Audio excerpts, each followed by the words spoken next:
देखो भगवान के लिए लिखा गया है शांताकारम भुजगशयनम, भगवान शांत हैं। और सुदामा के लिए लिखा गया है प्रशांत आत्मा। भगवान शांत हैं तो सुदामा प्रशांत हैं। जो लोग उन्हें दरिद्र कहते हैं, जो लोग उन्हें गरीब कहते हैं, जो लोग उन्हें निर्धन कहते हैं, वो मूर्ख है। हमारा शास्त्र ऐसा नहीं कहता। दूसरी बात, सुदामा ने 40 चने खा लिए थे, ये भी कोई शास्त्रीय बात नहीं है, किसी शास्त्र में इसका उल्लेख नहीं। किसी के पास हो तो हमें दिखा देना, हमें पढ़ने की बहुत जल्दी है। हमने तो नहीं खोजा अभी तक कि चना खा गए, कटकटा रहा था, दांत हिस्सा खा गए इसलिए गड़बड़ हो गए। लेकिन हम गलत इसलिए नहीं मानते क्योंकि सब कुछ शास्त्रों में नहीं होता। महापुरुषों की अपनी चिंतन धारा भी होती है, संतों की अपनी चिंतन धारा भी होती है। तू कहता कागद की लेखी, मैं कहता अखियन की देखी। संत आंखों से देख के भी कहते, इसलिए बुरा नहीं कहते, वो भी होगा। दूसरी बात, श्री कृष्ण के यहां सुदामा गए तो द्वारपालों ने धक्का दे दिया। किस मूर्ख ने कहा? किस शास्त्र में लिखा है? झूठ बोलते हो। भगवान के द्वार पर किसी गरीब को, किसी विप्र को, किसी विद्वान को धक्का दे दिया जाए, क्या भगवान ऐसा द्वार बना के रखे होंगे? क्या वो रावण राज था? कृष्ण राज था वो। सुदामा जब गए तो उनको राज प्रसाद में द्वारपालों ने बिठाया और बिठाकर जाकर श्री कृष्ण को बोलने गए थे। तब तक उनकी प्रतिष्ठा हुई, राज दरबार में, गेस्ट हाउस में बिठाया गया था। आप कहते हो धक्का दे दिया गया था भगवान के दरबार में। ऐसी झूठ बात की। तुमको अच्छा लगता है इसलिए? चलो लीला के क्रम में अच्छा लगता है। सुदामा आया ऐसे ऐसे करते करते और वो कृष्ण इधर बैठे हैं और धक्का दे रहा, रो रहे हैं, अरे द्वारपालो कन्हैया से कह दो। जरा सोचो, श्री कृष्ण की नगरी में किसी ज्ञानी पुरुष को, विप्र को, संत को, गरीब को, निर्धन को अगर इस प्रकार से धक्का दिया जाएगा तो क्या ये भगवान का दरबार होगा? तो जाने अनजाने अपने भगवान के दरबार का तुम अपमान कर रहे हो या सम्मान कर रहे हो? बोलो। केवल एंटरटेनमेंट के लिए कुछ भी बोलोगे, मनोरंजन के लिए कुछ भी बोलोगे। और भगवान कृष्ण के द्वारपाल बड़े समझदार हैं। एक बार तो विष्णु के यहां थोड़ी गड़बड़ी की थी तो रावण बनना पड़ गया था। सनक सनंदन गए थे ना, तो द्वारपालों ने रोक दिया था। ए नंगे लोग कहां जा रहे हो? भगवान के यहां नंगे लोग नहीं जाते। अरे बड़ा दुष्टो, तुम महात्माओं के वस्त्र देखता है। और फिर श्राप दिया, जा राक्षस बन के पैदा हो जा। तो आज जब सुदामा आए और कहे कि मैं कृष्ण का मित्र हूं, तो एक द्वारपाल तो कुछ बोलने वाला था भी, तो जय विजय भी वहीं द्वारपाल बने। बोले कुछ मत बोलो भैया, हमारे ही स्वामी हैं, उनके ऐसे ही सही दोस्त होते हैं। एक बार चक्कर में फंसे तो 3 जन्म लेना पड़ गया, रावण इत्यादि बन करके। अब की फंसे तो पता नहीं कितना जन्म लेना पड़ेगा महाराज। ये पक्का होगा, भगवान ही का मित्र होगा, ये दूसरे का नहीं हो सकता है।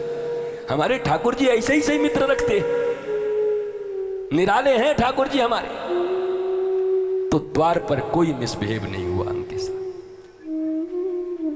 माय डियर भारतवासी, आपको ये चीजें जानना जरूरी है, क्योंकि यही चीज बनते बनते बनते बनते सैकड़ों साल बाद फिर कोई उठेगा इतिहासकार, बोलेगा कृष्ण कृष्ण करते हो। अगर वो राजा इतना अच्छा था तो उस राजा के दरबार में दरबारी ऐसे कैसे थे जिसने ऐसे किसी व्यक्ति को धक्का दे दिया हो, बूढ़े आदमी को गिरा दिया हो? क्या जवाब दोगे? बोलो, क्या उत्तर होगा तुम्हारे? अभी तो 500 साल के बाद रामायण के ऊपर सवाल उठा रहे हैं। न अवधि जानते हैं, न देश जानते हैं, न काल जानते हैं, न पात्र जानते हैं। उस देश काल पात्र में वो बातें क्यों लिखी गई, उसका क्या अर्थ है, गोस्वामी जी की सारी चौपाइयों का अगर विश्लेषण करो तो हर जगह माताओं की कितनी प्रतिष्ठा है। गोस्वामी जी की एक एक चौपाइयों को देखो तो भक्तों के लिए केवल लिखा है कि केवल भक्ति के नाता को मानते हैं, कोई जाति पाति नहीं जानते, लेकिन उनके ऊपर विवाद उठा करके हाय हाय कर रहे हैं 2024 में वोट पाने के लिए। वोट नहीं मिलेगा इनको, ये कुछ भी कर। बात तो ये भी अब तय ही हो गया है, मैं तो राजनीति की बात नहीं करता, लेकिन ये भी तय है भारत की भूमि पर सनातन धर्म की और भारत की भूमि पर राम कृष्ण और भोलेनाथ की जो बात करेगा और उन्हीं को अब मिलेगा सरकार, उन्हीं को सत्ता मिलेगी, क्योंकि हम राम कृष्ण की संतान हैं। हम विधर्मियों को अब सत्ता देने वाले नहीं हैं, विधर्मी सत्ता में नहीं आएंगे। महाराणा प्रताप के वंशज हैं महाराज, घास की रोटी खाएंगे लेकिन ठाकुर की सत्ता चलेगी, भगवान राम की सत्ता चलेगी, कृष्ण की सत्ता चलेगी। यही होना चाहिए, यही सनातन संस्कृति है। अंधेपन में नहीं कह रहे, लेकिन यह समझना जरूरी है। सुदामा जी अंदर गए, भगवान ने उनका पांव इत्यादि धो दिया अपने आंसुओं से, सारी रानियों ने प्रणाम किया। भगवान सुदामा लेने नहीं गए थे, सुदामा के पास कुछ नहीं था अपने बच्चों को खिलाने के लिए, अपने बच्चे भी नहीं खा पाते थे क्योंकि अयाचक वृत्ति थी। इतने बड़े विद्वान थे कि अगर कोई ज्योतिषाचार्य का बोर्ड लगा करके अगर बैठे होते तो शायद लाखों करोड़ों रुपए कमा होते। इतना बड़ा ज्योतिषाचार्य आज तक कोई पैदा नहीं हुआ, पर उनका नियम था वो किसी से मांगते नहीं थे, अयाचक वृत्ति थी उनकी। उनको तुम गरीब कहते हो, उनको तुम निर्धन कहते हो, उनको तुम 2 टके का कहते हो। वो उनका चुनाव था, उनकी गरिमा थी, उनकी गवेषणा थी। नहीं मांगूंगा किसी से, धर्म नहीं बेचूंगा, अपनी विद्या को नहीं बेचूंगा। कृष्ण भजन करते, बच्चे छोटे छोटे रोने लगते, मैया आग जला करके मिट्टी का हड़िया चढ़ा करके पानी रख देती, सुबह से शाम तक वो पानी खदकता रहता, बच्चे जगे रहते, आज तंदुल मिलेगा, आज भात मिलेगा, आज तंदुल मिलेगा। और आग पे चढ़ा चढ़ा केवल पानी के मिट्टी के हांडी फट करके जब बिखर जाती, कुछ रहता अंदर में नहीं और केवल पानी निकलता, तो बच्चे माँ की तरफ देखते हुए, अरे मैया कोई अपनी औलाद से भी झूठ बोलता है तो झूठ बोल दे। 6 घंटे से पानी गर्म करती और कहती इसमें चावल है। वो सुदामा जिनकी विद्वता और जो ट्यूशन पढ़ाना शुरू कर देती है राजा के बेटों को, तो न जाने कितना धन का अंबार लग जाता, इतने विद्वान थे। उन सुदामा के विषय में तुम्हारी धारणा है कि वो गरीब, निर्धन, दरिद्र थे, दया के पात्र थे, और ऐसे किसी दया के पात्र हीन व्यक्ति को भगवान अपने इस पर बिठाएंगे। महाराज भगवान ले गए, चरण को प्रक्षाल किया है आंसुओं से। ये आंसू की बात वही दूसरे दिन की है। तेजो वारी मृदाम यथा विनिमयो यत्र त्रिसर्गो मृषा धामना स्वेन सदा निरस्त कोहकम सत्यम परम धीमहि। तेजो वारी बोला कौन सा जल चाहिए? गंगा जल चाहिए, जमुना जल चाहिए, रावी ताप्ती, कौन सा जल चाहिए? बोला कोई जल से भगवान प्रसन्न नहीं होते।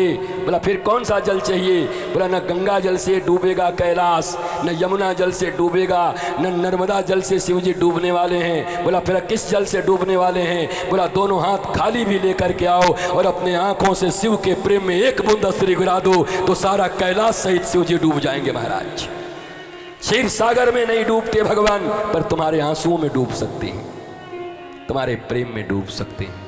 क्षीर सागर नहीं डूबा पाया उनको आज तक। तो तेजो बारी मृदाम, इसलिए भगवान ने पानी से और इत्र से नहीं धोया, ऐसे महापुरुष का चरण अपने आंसुओं से धोया है, क्योंकि आंसुओं की कीमत होती है। भगवान ने सारे आंसू दे दिए सुदामा को कि हे महापुरुष, आपके चरण धोकर मैं श्रेष्ठ हो गया। जाने लगे तो भगवान ने 6-7 दिन के लिए कुछ कपड़े उपड़े दिए थे, पीतांबरी वगैरह। भगवान बड़े कौतुकी हैं, सब उतरवा लिया, दे दो। और रुक्मिणी जी को बड़ा खराब लगे कि देने देने में बड़े कमजोर हैं हमारे पति। बताओ इतना पुराना मित्र है, पीतांबरी भी उतरवा रहे हैं। बोला भैया आप जा रहे हो? बोला सब उतार दो। सुदामा जी बोले महाराज पहले से पता होता तो अपना लंगोटी धो लेते, कम से कम पुराना वाला, हम तो सोचे नया कपड़ा हो गया। मजे की बात है, सुदामा अपनी उसी लंगोटी में निकले और जब निकले तो द्वारिका की लाखों जनता सड़कों पर उमड़ गई। सब दौड़े दौड़े आए, बोले जय हो संत की जय हो, महंत की। बोला क्या हुआ? बोला इस द्वारिका की नगरी में हजारों लोगों को आते हुए देखा। वो निर्धन आते थे और गाड़ियों रथ में भर करके ले जाते थे। ये पहली बार ऐसा अलबेला महात्मा आया है जो लंगोटी पहन के आया था द्वारिका से, वही लंगोटी पहन के जा रहा है। अरे वारे संत वारे महंत जय हो, तुम्हारी जय हो। सुदामा की आंखों में आंसू आ गए। काश अगर एक पीताम्बरी भी पहना होता तो आज इतनी प्रतिष्ठा मिलती। मेरा गोविंद मुझे प्रतिष्ठा देना चाहता था। यद्यपि उनके पहुंचने से पहले उनके बंगले बना चुके हैं वो पोरबंदर में, सुदामा पुरी बना चुके हैं। ठाकुर जब देता है तो इज्जत के साथ देता है, दुनिया को पता तक नहीं चलने देते। और हम जब देते हैं तो भगवान की भी इज्जत उतार के नोट ऐसे ऐसे करके बिजली रानी को चढ़ाते हैं। लानत है तुम्हारे नोटों पर और लानत है तुम्हारे लिफाफों पर। अपने लिफाफे अपने जेबों में भरो, अपने पास रखो। ठाकुर ने दिया सुदामा को, पूरी द्वारिका की जनता उमड़ करके जय जयकार कर रही है कि ऐसा महात्मा आज तक। लेकिन जब महात्मा घर पहुंचा तो वहां दो दो लोक बने हुए थे पहले से। ठाकुर देता है, प्रतिष्ठा भी देता है, इज्जत भी देता है और वस्तु भी देता है। हम मनुष्य हैं, हम भी देते हैं रिश्तेदारों को, नातेदारों को, गुरु को, भगवान को, पर देते हैं तो इज्जत उतार के देते हैं, उसकी इज्जत को तार तार करके देते हैं। मत दिया करो किसी भागवत की और किसी गुरु को तुम्हारे पैसे की जरूरत नहीं। पहले संस्कार सीखो। अगर संस्कार आ जाएं तो हरिश्चंद्र की तरह पूरे परिवार सहित ही कहो कि आपके चरणों के दास हैं, सब आपके हैं महाराज। हरिश्चंद्र ने सपने में अपने गुरु को दान दिया था और फिर अपनी पत्नी तक को बेच दिया। बताओ आज की दुनिया में कोई ऐसा करे तो पहले तो बाबा पे मुकदमा हो जाएगा कि इस आदमी ने इसका बुद्धि खराब कर दिया, ये पत्नी बेच दिया अपना। बताओ, इस पे षड्यंत्र का मुकदमा डालो। और भारतीय सनातन संस्कृति में इसीलिए हरिश्चंद्र को याद किया जाता है सत्यवादी हरिश्चंद्र के रूप में कि अपने गुरु को दिए वचन को पूरा करने के लिए अपनी पत्नी बेच डाले। बत्ते को सांप ने काट दिया और जब उसके शव को लेकर के आए तो लाश चलाने से इनकार कर दिया। कहा पहले टैक्स दो, जब टैक्स दोगे तब बच्चे का लाश चलने देंगे। उस समय महाराज आकाश की छाती फट गई, भगवान और सारे देवता प्रकट होकर फूल की वर्षा करने लगे। जय हो हरिश्चंद्र तेरी जय हो, अरे तेरी सत्यवादिता की जय हो, तेरे गुरु प्रेम का जय हो, तेरी गुरु भक्ति की जय हो।